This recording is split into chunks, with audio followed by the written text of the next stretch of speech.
আজকের এই ভিডিওতে ভয়েস দিচ্ছি আর কেন জানি চোখের কোনায় এক ফোঁটা পানি চলে আসছে।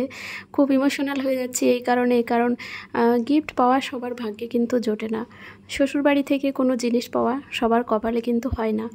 তো এটা আমার ছোট ননদ, ও থাকে হিমাচলে। ওখান থেকে খুব আশা করে আমার জন্য একটা কাড়া নিয়ে এসছে, এক জোড়া কাড়া বলতে মানে যে মোটা চুড়ি হয় সেই টাইপের আর কি, আমরা ওটাকে কাড়া বলি। তো ওটা নিয়ে এসছে, তো আমি ওকে বললাম যে তুমি তোমার নিজের হাতে আমাকে পরিয়ে দাও।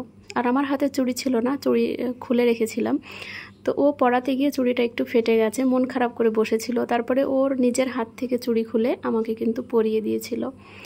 তো আর একটা আমার জন্য একটা গিফট নিয়ে এসছে, সেটা হচ্ছে এই স্টলটা। এটা আর কি মানে শীতকালে পরা যাবে, চাদর টাইপের, আর স্টলও বলা যেতে পারে, তবে বেশ চওড়া, শীতের জন্য এটা একদম উপযুক্ত।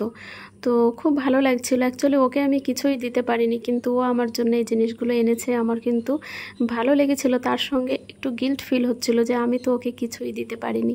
তবে ইনশাল্লাহ সামনে অনেক বড় একটা প্ল্যান আছে আমার ঘরবাড়িগুলো হচ্ছে, ওগুলো কমপ্লিট হবে। আমি আমার সব ননদগুলোকে ডেকে একটা মনের মতো একটা সারপ্রাইজ প্ল্যান করে রেখেছি, সেটা এখন ভিডিওতে বলবো না। তো বেশ ভালো লাগছিল। আর ভিডিওতে সব কথা বলা যায় না, এটা ঠিকও না, রেস্ট্রিক্ট থাকে অনেক রকমের।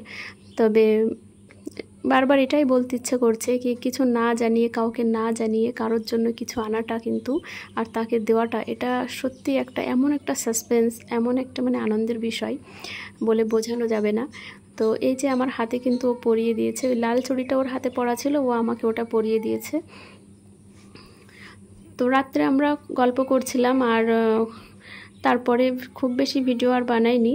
তারপরের দিন সকালবেলা থেকে বাকি আমাদের যা রান্নাবান্না সেটা আমরা শুরু করে দিয়েছি।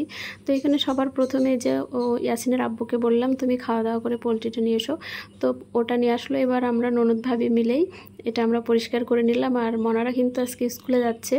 ওরা যেহেতু স্কুলে যাচ্ছে, ইয়াসিন কিন্তু একাই থাকবে। আর যেহেতু আমার ননদের দুটো ছেলে আছে, ওদের সঙ্গে খেলবে, সেজন্য খুব বেশি যে জ্বালাতন করবে এটা ভাবছি না।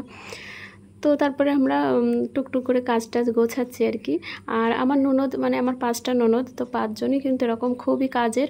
তো আমার বাড়িতে যে যখনই আসে ওরা কিন্তু আমার অনেক কাজে হেল্প করে।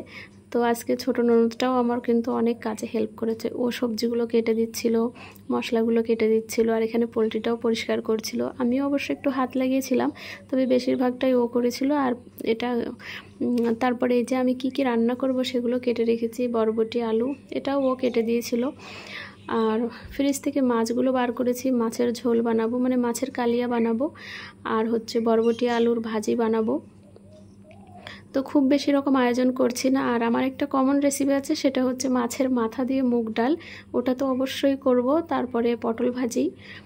তো খুব বেশি রকম আইটেম করছি না, তারপরেও কেন জানি মন ভরে না। এখানে ওই যে ও মশলাগুলো কুটে দিচ্ছে, খুবই হেল্প করে কাজের। আমার বড় ননদও কিন্তু এরকম ছিল, আমার বাড়িতে যখন যেত আমাকে কিন্তু রান্নাঘর থেকেই বের করে দিত, বলতো কি ওখানে তুমি বসো, তুমি তো রোজ রান্না করো, আজকে আমাকে করতে দাও, মানে এতটা ভালো লাগে আর কি। তো যাই হোক, এখানে সব দুজনে মিলে গল্প করছি আর কাজগুলো গুছিয়ে নিচ্ছি। আর ওই পাশে আমি কিন্তু বসে রান্না অলরেডি শুরু করে দিয়েছি। আমি 10টা থেকে রান্না শুরু করে দিয়েছি, কারণ আমি একটু একটু করে রান্না করব, অনেক রকমের জিনিস, 5-6 রকমের, তো আমার একটু সময় লেগে যেতে পারে ওই জন্য। আর মাংসের জন্য আলুগুলো অলরেডি কেটে রেখেছে ও।